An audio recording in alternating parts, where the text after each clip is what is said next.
Hello student, welcome to our channel Algro maths academy. आज तो अपन discuss करने वाले हैं सीक्वेंस और सीरीज के बारे में, क्योंकि सीक्वेंस और सीरीज में क्या प्रॉब्लम आती है। कई बार तो कंफ्यूज हो जाता है सर, ये कन्वर्जेंस हो जाता है, वो कन्वर्जेंस होता है, यहाँ जीरो कन्वर्जेंस हो जाता है, वहां पर जीरो के वैल्यू के लिए कन्वर्जेंस होगा या फिर डाइवर्जेंस होगा। सीरीज और सीक्वेंस में कंफ्यूजन भी काफी रहता है, और सीरीज के लिए टेस्ट कौन सा अप्लाई करें अपन, तो इसको अपन ब्रीफली डिस्कस कर रहे हैं। तो देखिए, आप रियल सीक्वेंस की बात करते हो, सीक्वेंस क्या होता है, रियल सीक्वेंस की बात करें, एफ कोई फंक्शन होता है n इंटू आर, यानी natural number two real number आता है। नेचुरल नंबर का मतलब इसका तो डोमेन होता है, वो क्या है, नेचुरल नंबर से बिलोंग करेगा, 1 2 3 स्टेप से। जैसे ये मैंने सीक्वेंस ले लिया xn, तो अगर फंक्शन कहूं तो ये कह सकता हूं इसका fn इज इक्वल टू क्या है, मेरे पास xn है और यहाँ पर xn की वैल्यू क्या है, 1/n। तो इस टाइप से पूछ रहे हैं, फंक्शन f हो गया, नेचुरल नंबर का मतलब n किससे बिलोंग करेगा, यहाँ पर belong to the natural number, यानी 1 2 3 4 5 इस टाइप से। तो ये अपने पास एक सीक्वेंस होती है। अब बात करते हैं, ये कन्वर्जेंट और डाइवर्जेंट की बात आती है यहाँ पर। तो कन्वर्जेंट और डाइवर्जेंट को जब भी चेक करना होता है तो n टेंड्स टू इनफाइनाइट रखते हैं, क्योंकि n की वैल्यू क्या रखे पर 1 रखे, 2 रखे, 3 रखे। तो जनरलाइज की बात करते हो तो n टेंड्स टू इन्फिनिटी होता है। तो n टेंड्स टू इन्फिनिटी के अंदर कब सीरीज कन्वर्जेंट होगी, तो अपने पास जो सीरीज गिवन है, जैसे यहाँ पर ये गिवन है xn, यहाँ पर एग्जांपल किया 1/n, तो इसको अगर चेक करना है कि कन्वर्जेंट है फिर डाइवर्जेंट है, तो फिर n limit tends to infinity, n terms की बात करते हैं अपन।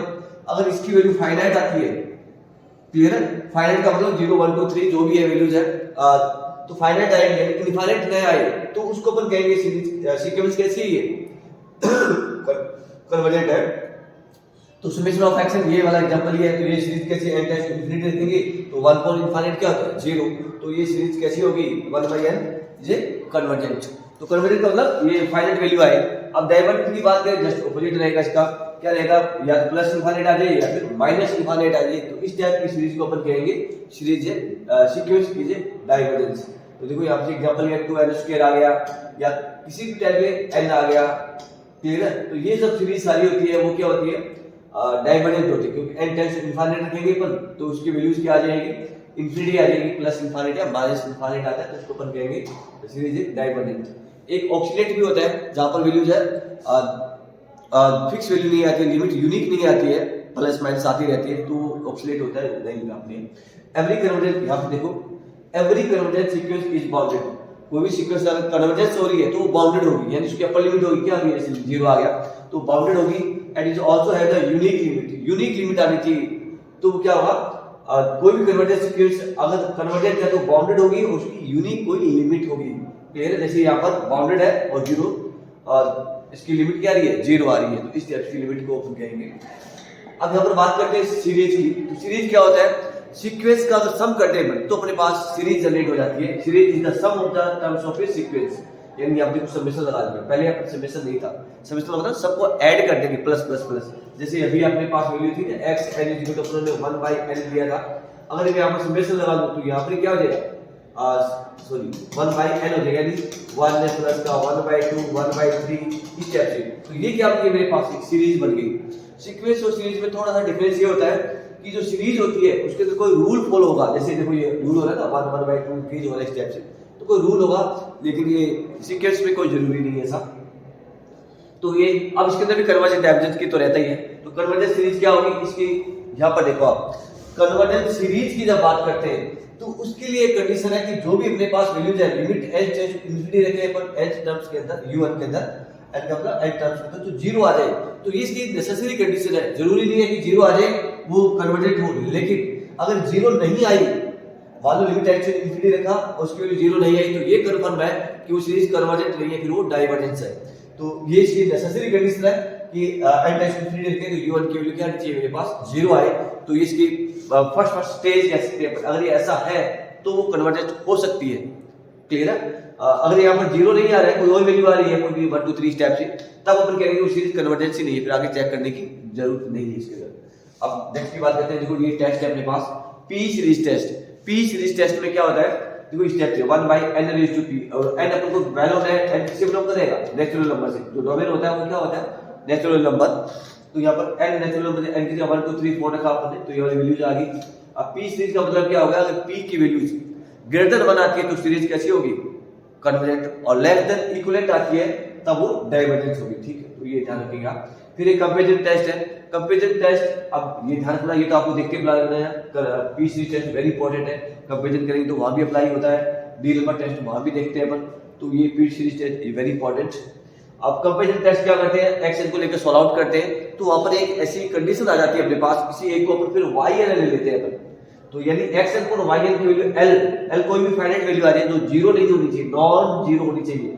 कोई भी फाइनाइट वैल्यू मतलब प्लस या माइनस इंफिनिटी नहीं आना चाहिए, कोई वैल्यू आए लेकिन वो जीरो ना हो, तो उस केस में एल को चेक करते हैं। अगर फाइनाइट वैल्यू आती है तब देखते हैं या तो एक्स एन वाई वन दोनों पे डिपेंड करेंगी, या तो कन्वर्जेंस होगी या फिर दोनों ही डाइवर्जेंस होगी, या तो दोनों ही कन्वर्जेंस या फिर दोनों ही डाइवर्जेंस। कौन सा, एक्स एन और ये वाई एन अपन अज्यूम करते हैं वहां पर। तो इसमें देखेंगे आप, अगर वाई एन कन्वर्जेंस है तो जो आपको जो गिवन सीक्वेंस है वो भी कैसी होगी, कन्वर्जेंस होगी। और वाई एन डाइवर्जेंस है तो गिवन सीक्वेंस कैसी होगी, डाइवर्जेंस होगी। ये यहां पर एक्सप्लेन किया है। वाई एन है ना, ये वाली सीरीज वाई एन को चेक करेंगे अपन, तो वाई एन अगर कन्वर्जेंस है तो जो भी सीरीज आपको गिवन है वो कन्वर्जेंट होगी, डाइवर्जेंस है तो ये डाइवर्जेंट होगी। अब नेक्स्ट बात करते हैं डी एलिमेंट रेशियो टेस्ट। देखो अब एक चीज कॉमन है यहाँ पर, ये एक्सएन आ गया। अब इसके बाद एक्सएन और एन प्लस वन, ये दोनों टर्म भी फाइंड आउट करेंगे। एक्सएन तो वहां भी फाइंड आउट किया आपने, एक्सएन और X N N plus one, X N और उसके आगे वाली एक term N N plus one. यहाँ पर एन टेस्ट इंफिनिटी रखेंगे आप, एल वैल्यू आ रही तो क्या रहेगा, एल ग्रेटर देन वन आता है तो convergent, L less than one आता है तो फिर डाइवर्जेंट होगी। उस सब के अंदर ऐसी कंडीशन रहेगी आपका, ये तो कंडीशन है ना, greater than one less than one, convergent और डाइवर्जेंट इक्वल पर फर्दर टेस्ट करते हैं आगे वाले से। इसके बाद भी टेस्ट करेंगे पर यहां पे देखो सेम है, ये एल आ रहा है वो L greater than one, convergent less than one, divergent L is to one, फिर फर्दर सब के जैसा रहेगा। थोड़ा सा इसको ध्यान रखेंगे आप। ये होता है अपने पास डी एलिमेंट रेशियो टेस्ट, यानी रेशियो चेक करते हैं एक्स एन और एन प्लस वन का। एन टेस्ट इंफिनिटी सब के अंदर रहता है, एल ग्रेटर देन वन होगा तो कन्वर्जेंट, लेस देन वन है तो डाइवर्जेंट, और इक्विवेलेंट करके फर्दर टेस्ट करेंगे। इसके बाद ये वाला देखो दोनों में कोई चेंजिंग नहीं है। डी एलिमेंट के बाद अगर ये सीरीज एल वन आ रहा है तो उसके से आगे फिर डेविड टेस्ट पर जाएंगे पर, या एल का मल्टीप्लाई कर देंगे माइनस वन कर देंगे, फिर वही एल चेक करेंगे आप, वही L less than greater one के लिए करते हैं, greater one convergent less then divergent और इस टाइप से। अब देखो अगर यहां भी एल वन आ गया फिर इसका फर्दर टेस्ट करते हैं। देखो फर्दर टेस्ट में तो ये गॉस टेस्ट ये थोड़ा अलग होता है, ठीक है। उसके बाद कोशी टेस्ट आ जाता है, इसके बाद ये वाला टेस्ट करते हैं लोगरिथम और ये कोशी टेस्ट। तो उसके बाद देखो गॉस टेस्ट, देखो गॉस टेस्ट भी वेरी इंपॉर्टेंट है, वही फाइंड आउट है X N upon N plus one, वहां भी अपने पास यही था। और यहां भी देखो आप एक्स एन अपॉन में एन प्लस वन, यानी लोगरिथम टेस्ट हो चाहे गॉस टेस्ट हो या फिर बात करें अपन डी एलिमेंट या रेबी टेस्ट, सब के अंदर एन और एन प्लस वन इसका रेशियो ही देख रहे हैं अपन, और एल की वैल्यू भी सेम इसी टाइप से ही डिफाइन कर रहे हैं। तो यहां पर देखते हैं अपन एन एन प्लस वन, अब इसके अंदर alpha plus beta by N इस टाइप की टर्म्स हो तो ध्यान रखना, अल्फा अगर ग्रेटर देन वन है तो कन्वर्जेंट होगा, इस अल्फा को देखेंगे अपन, और लेस देन वन है तो फिर डाइवर्जेंट होगा। बीटा का अपने को कोई लेना देना नहीं, कैसा भी हो, greater than one convergent, less than one divergent, beta पे डिपेंड नहीं करेगा। अगर अल्फा की वैल्यू वन आ जाती है तो फिर चेक करेंगे अपन, कन्वर्जेंट होगा अगर बीटा ग्रेटर देन वन, देखो सारा ग्रेटर वन के लिए हो रहा है, और डाइवर्जेंट होगा बीटा लेस देन या इक्वल टू वन होगा। ये भी टेस्ट काफी इंपॉर्टेंट होता है, टेस्ट है वो। उसके बाद करते हैं कोशी रूट टेस्ट, ये तो थोड़ा अलग ही टाइप का होगा।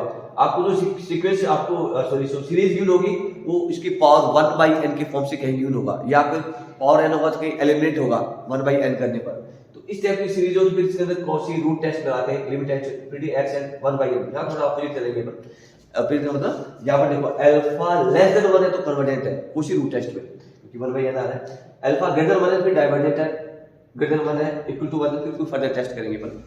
बात करते हैं यहाँ पर लॉगरिथम टेस्ट, देखो यहाँ पर वही है लॉगरिथम टेस्ट में, देखो लॉग ले लेंगे n करके, तो देखो इसमें कुछ ज्यादा सा डिफरेंस नहीं आ रहा होगा आपको, है ना। ये x n पर n प्लस 1 है तो यहाँ पर n लगा दिया, यहाँ पर log लगा देंगे, यहाँ पर n था लेकिन यहाँ पर log नहीं था, माइनस 1 करके तो डेविड टेस्ट हो गया। तो थोड़ा सा ये माइंड के अंदर एक अपनी एक पिक्चर प्रिपेयर करेंगे आप, कंपेरेटिव स्टडी करेंगे तो कोई प्रॉब्लम नहीं है। लिमिट है इंफिनिटी n log x, यहाँ पर वही रेशियो टेस्ट है, चेक करिए x n पर n प्लस 1 डी एलिमेंट वाला ही, और क्या है l की वो सेम रहेगा, greater than 1 convergent, less then 1 divergent, और फिर 1 के लिए फिर फर्दर टेस्ट करते हैं। जनरली टेस्ट में पता लग जाता है कि ये सीरीज डाइवर्जेंट होगी या फिर कन्वर्जेंट होगी, क्लियर है।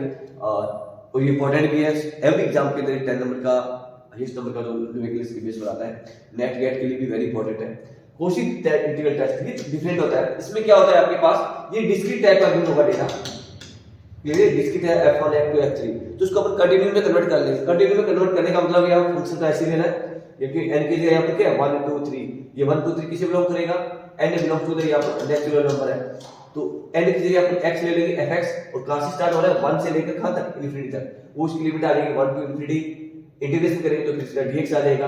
अब जो भी आपको ये सीरीज गिवन होगी उसके अंदर अगर इसकी वैल्यू फाइनाइट आ रही है, इस वाले इंटीग्रेशन की वैल्यू फाइनाइट आ रही है तो कन्वर्जेंट होगा, अगर इंफिनिटी आ रही है तो फिर ये डाइवर्जेंस होगा। तो ये थोड़ा सिंपल सा अपन ने कंपैरिजन किया था। आई होप ये आपको हेल्प रहेगा। Thank you for watching the videos.